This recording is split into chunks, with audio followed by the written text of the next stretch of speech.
Thank you, Alicia. Well, coming up this morning, we have Dr. Lindsey here. She's going to be taking all of your healthcare questions. If you have a question for Dr. Lindsey, you can give us a call, 1-800-504-4084 or 420-TALK. Always good to see you, Dr. Lindsey. Thanks so much for being here. We've been kind of on a skincare kick the last couple of weeks. We talked about blackheads and adult acne, but we want to move on to rosacea and how you can tell the difference between rosacea and acne. Yes, rosacea really is a chronic inflammatory disease of the skin. It is caused by inflamed blood vessels, makes your skin more sensitive, and people can have that central redness across the face and an enlarged nose from chronic untreated rosacea. And the main things that can trigger it are alcohol, spicy foods can flare it, anything that heats your face up can cause it, stress can.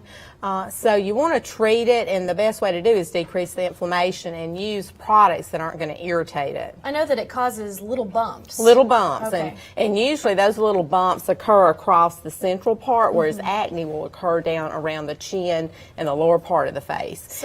And you do not get any blackheads or whiteheads with rosacea as you would with acne. Okay, so what, I guess you wouldn't want to be putting anything harsh on there like you would with acne, like absolutely. acid or anything like that. Acids will flare it, any alcohol-based skincare products will, so you want to make sure you have a gentle cleanser, gentle products that you put on your face, because a lot of people will get an acne bump and then they put everything on it to dry it up. Well, that's just going to flare rosacea up, so definitely knowing which of those you have, and it usually occurs in people over 30. Can makeup make it worse? I mean, can makeup make your skin worse just in general? Because I feel like, even my brother, who has the same skin as me, his face looks better, and maybe it's because he's not constantly, rubbing stuff on it. Right.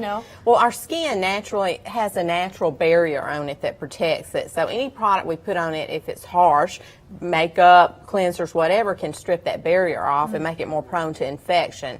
And a lot of makeups are oil-based, and that clogs our pores. And when you get the pores clogged, old skin cells can develop in there and cause and trigger that bacterial formation in that pore and cause a cystic bump.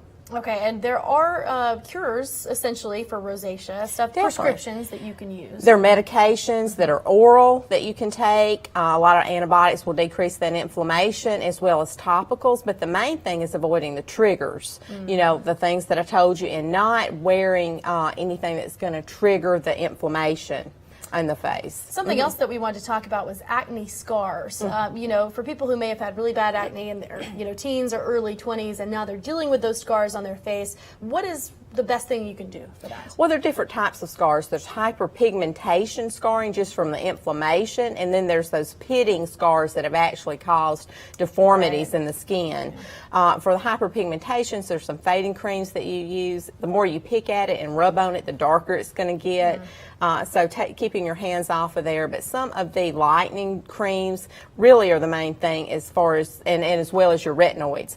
As far as the ones that are actually deforming, there's some new fillers out that actually we're certified to do now. It's called Bellafill injections, and you can inject in the base of that to actually stimulate your collagen production. Not every type of scar, like the ice pick scars, the deep holes, really don't respond. It has to be a shallow scar, but there are some hope for that. I've heard that vitamin C can also be. Vitamin C is an antioxidant, as well as the retin-A's are. All those can go in and decrease that pigment in the skin. But the main thing for the hyperpigmentation is not to irritate it more, because the more you irritate it, the more inflamed it gets, and you trigger the inflammatory reaction in the hyperpigmentation. Well, and speaking of all this stuff, you have a skincare side of your practice. What's it called? Laser Wellness. Okay, so you can go see Dr. Lindsey for your medical needs and also your skincare needs there, and she's wonderful. So thank you so much, Dr. Lindsey, for being here. As You're welcome. always, we will be right back.